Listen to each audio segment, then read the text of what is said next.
Chào bạn, Mỹ đã bắt có tổng thống của Venezuela. Theo quan sát của Mỹ, Việt Nam nên là nước Đông Nam Á quan tâm đến chuyện này nhiều nhất. Vào đúng ngày sự việc xảy ra, chỉ có báo chí Việt Nam đưa tin Maduro bị bắt lên trang nhất. Báo chí các nước Đông Nam Á khác thì đều coi tin trong nước là quan trọng hơn. Singapore là một ngoại lệ vì họ sử dụng tiếng Anh. Và có rất nhiều người nước ngoài theo dõi báo Singapore để tìm hiểu các sự kiện quốc tế lớn. Theo ý kiến của Mỹ, điều này có lẽ xuất phát từ hai tâm lý. Thứ nhất, Venezuela cũng là một quốc gia theo chủ nghĩa xã hội. Thậm chí, trong khi Việt Nam tiến hành đổi mới và ngày càng ôm giữ kinh tế thị trường, thì Venezuela từ một quốc gia từng có kinh tế thị trường rất phát triển lại đi theo cùng từng quốc hữu hóa nhiều doanh nghiệp, mở rộng kinh tế nhà nước và kết quả là ngày càng nghèo hơn.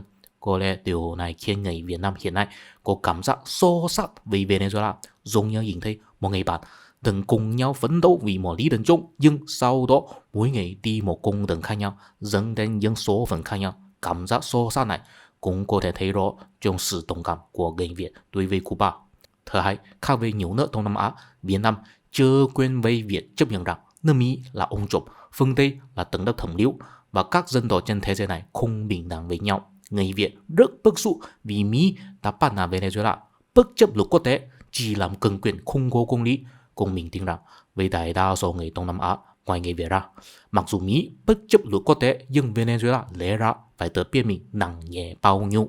Đã đi đồng chẳng Mỹ thì bị Mỹ bắt nạt cũng là chuyện tự mình chuốc lấy, tức là chính mình không ngoan. Hơn nữa, đó là chuyện của châu Mỹ xảy ra ở nơi rất xa thì có liên quan gì đến chúng tôi ở Đông Nam Á. Các bạn có thể cho rằng thái độ vô cảm này trông có vẻ hèn nhát.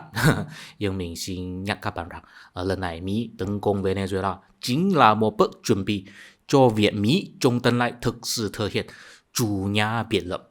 Hiện nay Mỹ vẫn đang đóng vai trò cảnh sát thế giới, nhưng vì phải chăm lo quá nhiều việc, đối phó với quá nhiều kẻ thù, cho nên vẫn còn giữ thái độ việc lớn hóa nhỏ. Các nước nhỏ vẫn có thể lợi dụng Mỹ, vẫn có thể khống phủ Mỹ, nhưng khi Mỹ toàn diện rút lui về đại lục châu Mỹ thì các vấn đề của từng khu vực sẽ được giao cho đồng minh của Mỹ làm bá quyền khu vực để chăm lo.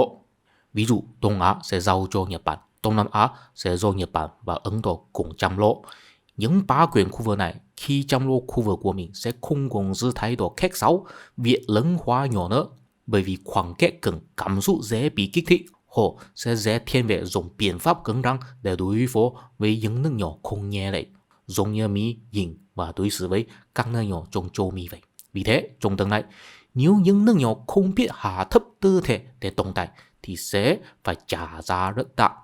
Tiếp theo, mình sẽ phân tích tâm lý và tính toán đằng sau việc Trump bắt cóc Maduro và vì sao sự kiện này có thể cho thấy xu thế tương lai sau khi Mỹ thực thi chủ nghĩa biệt lập.